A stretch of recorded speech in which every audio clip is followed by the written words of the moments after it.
we'll start. Okay. Well, thank you everybody for coming out. We've really wanted to come together today and kind of just talk about what we've learned over the last couple months here at Accelerated, and really talk about what's happening in Kern County with our testing, what's happening in California with the testing, and kind of an ER physician entrepreneur perspective on what's going on, and kind of what we think the approach should be going forward. And Dr. Masihi and myself have been dealing with this as you have. I'm sure you guys are working from home, you're sheltering in place, you're isolating yourself, and we want to talk about if that still makes sense. So we want to kind of take everything we've learned and throw it against the backdrop of who we are. You know, we both have had extensive classes in microbiology and biochemistry and immunology. We've studied this for each of us 20 years, and we take everything that we're seeing today and we put that against that backdrop and say, does this make sense? Are we following the science? We keep hearing following the science. What is science essentially? It's the study of the natural world through experiment, through observation. So that's what we're doing. We're studying the disease around us. We're making observations. We're doing testing, experiments to figure out exactly what's going on. And so this has caused some severe disruption for Accelerated, as we have people coming in 7 in the morning till midnight. We're reporting to the health department. We're calling patients back. And at the same time, our volumes have dropped significantly. The hospitals, their ICUs are empty, essentially, and they're shutting down floors. They're furloughing patients, they're furloughing doctors. So the health system has been evacuated in certain places. In New York, the health system is working at maximum capacity. In California, we're really at a minimal capacity, getting rid of our doctors and nurses because we just don't have the volume. The hospitals don't, as I've met with their CEOs twice in the last week, and we don't as well. So we're busy with paperwork for COVID, and we're all focusing on COVID. And so one of the things I'd like to talk about is when I talk to ER physicians around the country, what's happening? Well, because COVID has become the focus, people with heart disease, people with cancer, hypertension, and various things that are critical are choosing not to come in based on fear. So what that's doing is causing the health system to focus on COVID and not focus on a myriad of other things that are critical, because we don't have the staff there. And the major component is fear. People are saying, I don't want to go get seen by my doctor. What if I get the COVID?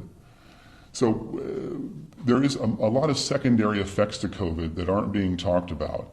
And so we'd like to kind of look at how we've responded as a nation and why we responded. Our first initial response 2 months ago was a little bit of fear. We decided to shut down travel to and from China. These are good ideas when you don't have any facts. We decided to keep people at home and isolate them. Even though everything we've studied about quarantine, typically you quarantine the sick. When someone has measles, you quarantine them. We've never seen where we quarantine the healthy, where you take those without disease and without symptoms and lock them in your home. So some of these things, from what we've studied from immunology and microbiology, aren't really meshing with what we know as people of scientific minds that read this stuff every day. So that's kind of how we started. We don't know what's going on. We see this new virus. How should we respond? So we did that initially. And over the last couple months, we've gained a lot of data. Typically in Kern County, for instance, we've tested 5,213 people, and we have 340 positive COVID cases. Well, that's 6.5% of the population, which would indicate that there's a widespread viral infection, similar to flu. We think it's kind of ubiquitous throughout California. We're going to go over those numbers a little bit to kind of help you see how widespread COVID is and see how we should be responding to it based on its prevalence throughout society, or it's the existence of the cases that we already know about. So if we look at California, these numbers are from yesterday. We have 33,865 COVID cases out of a total of 280,900 total tested. That's 12% of Californians were positive for COVID. So we don't, as you guys know, the initial models were were woefully inaccurate. They predicted millions of cases of death, not of prevalence or incidence, but death. That is not materializing. What is materializing in the state of California is 12% positives. Well, if we have 39.5 million people. If we just take a basic calculation and extrapolate that out, that equates to about 4.7 million cases throughout the state of California, which means this thing is widespread. That's the good news. We've seen 1,227 deaths in the state of California with a possible incidence or prevalence of 4.7 million. That means you have a 0.03 chance of dying from COVID-19 in the state of California. 0.03 chance of dying from COVID in the state of California. Does that necessitate sheltering in place? Does that necessitate shutting down medical systems? Does that necessitate people being out of work? So that's California, and that's.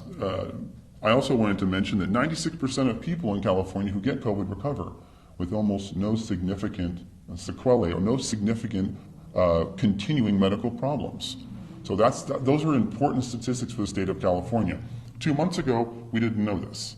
So I'm going to bring it to light now because we're sharing our own data. This isn't data filtered through someone. This is our own data.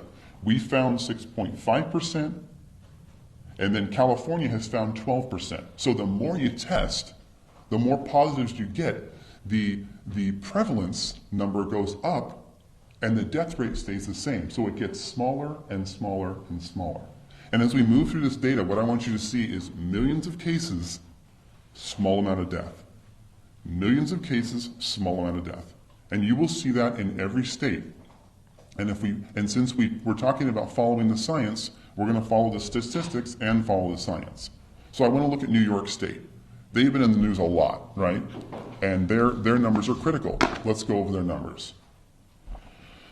Cases of COVID as of yesterday, 256,272 cases in New York State. Not New York City, New York, the entire state. They did a total of 649,325 tests. That's 39% of New Yorkers tested positive for COVID-19.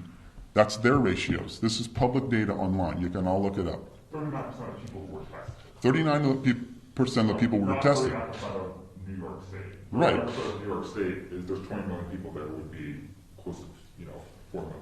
Which is likely, they likely have 7.5 million cases So I in just New want York. to make that clarification. It's Yeah. not 39% of every New Yorker, it's every New Yorker who's been tested. Right, so we extrapolate data. I just want to make that. We extrapolate data, we test people, and then we extrapolate for the entire community based on the numbers. The initial models were so inaccurate, they're not even... But in those initial models, a lot of them were based off if we did no social distancing. Right. Is that correct? So is it really fair to say, obviously they're not as bad as they were because those were based on alternative scenarios? And some of them were based on social distancing and still predicted hundreds of thousands of deaths, which has been inaccurate. So in New York, the ones they tested, they found 39% positive. So if that's indicative, and they tested 649,000 people, that's a massive test. That's accurate data, 39%. So if they tested the whole state, would we indeed have 7.5 million cases? We don't know. We will never test the entire state. So we extrapolate out, we use the data we have because it's the most accurate we have versus a predictive model that have been nowhere in the ballpark of accurate. So how many deaths do they have? 19,410 out of 19 million people, which is a 0.1% chance of dying from COVID in the state of New York. And they have a 92% recovery rate. If you are indeed diagnosed with COVID-19, 92% of you will recover. So we're seeing millions of cases, small amount of death. Millions of cases, small amount of death. And the reason I'm making that point is because we're going to compare this to flu and say, is this significantly different from influenza A and B? And if not, why has our response been what it is? USA, this is a big one for us. 802,590 cases as of yesterday. We've tested over 4 million. If you guys have studied globally what's happening, that's double what any other country. Germany's at 2. I realize their populations are lower, but the fact that we were able to ramp up and do 4 million is pretty impressive, which gives us a 19.6% positive out of those who were tested for COVID-19. So if this is a typical extrapolation, 328 million people times 19.6 is 64 million. That's a significant amount of people with COVID. It's similar to the flu. If you study the numbers in 2017 and 2018, we had 50 to 60 million with the flu, and we had a similar death rate. The deaths in the United States were 43,545, similar to the flu of 2017, 2018. We always have between 37 and 60,000 deaths in the United States every single year. No pandemic talk, no shelter in place, no shutting down of businesses, no sending doctors home. That's from the flu, by the way, just to clarify. Yeah. 37,000 and 60,000 flu deaths 37. Every year, per the CDC. 30 due to flu in the United States. Some years, it's even as low as 20,000 some year. In 2017, 2018, it was 45 to 50,000, depending on who you read. And we don't necessarily report all of our flu tests. We do thousands of flu tests every year. We don't report every one because the flu is ubiquitous. And to that note, we have a flu vaccine. How many people even get the flu vaccine? The flu is dangerous. It kills people. So just because you have a vaccine doesn't mean it's going to be everywhere. And it doesn't mean everyone's going to take it, because we see every year that we have a vaccine, and I would say probably 50% of the public doesn't even want it. So just because you have a vaccine, unless you force it on the public, doesn't mean they're going to take it.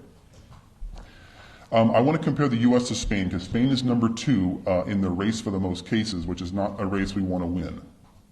They had 204,178 cases in Spain, 930,000 total tests. So we did 4 million, they did 930,000. They had a 22% of all COVID tests were positive in Spain. 22% of those tested were positive in Spain. Spain has 47 million people. So that equates to about 10 million cases. If we extrapolate the data as we've been doing with every state, gives us about 10 million cases. How many died in Spain? 21,282 out of 47 million. You have a 0.05 chance of dying from COVID as a citizen of Spain, and a 90% chance of recovery from COVID without being on a vent, without being in hospital. I wanted to compare the U.S. to Spain because we have the most amount of cases globally. So I thought that was important. And then when you bring up a system of lockdown, you automatically have to compare it to a system of no lockdown. Sweden and Norway. I'm Norwegian. Norway has lockdown. Norway has lockdown. Sweden does not have lockdown. What happened in those two countries? Are they vastly different? Did Sweden have a massive outbreak of cases? Did Norway have nothing? Let's look at the numbers. Sweden has 15,322 cases of COVID.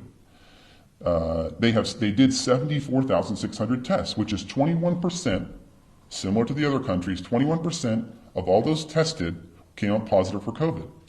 What's the population of Sweden? About 10.4 million. So if we extrapolate out the data, about 2 million cases of COVID in Sweden. They did a little bit of social distancing. They would wear masks and separate. They went to schools, stores were open. They were almost about their normal daily life with a little bit of social distancing. They had how many deaths? 1,765. California's had 1,220 with isolation. No isolation, 1,765. We have more people. What I'm getting at is millions of cases, very small death. Millions of cases, very small death. This is what we're seeing everywhere. Norway, its next door neighbor. This is where I come from. These are two Scandinavian nations. We can compare them as they are similar. Let's look at the data. Norway, 7,191 cases of COVID. Total COVID tests, 145,279. So they came up with 4.9% of all COVID tests were positive in Norway. Population in Norway, 5.4 million. So if we extrapolate the data as we've been doing, which is the best we can do at this point, they have about 1.3 million cases. Now their deaths as a total number were 182, fairly small, but statistically insignificant from 1,700, you realize. Millions of cases, small amount of deaths. 1,700, 100, these are statistically insignificant. So you have a 0.003 chance of death as a citizen of Norway and a 90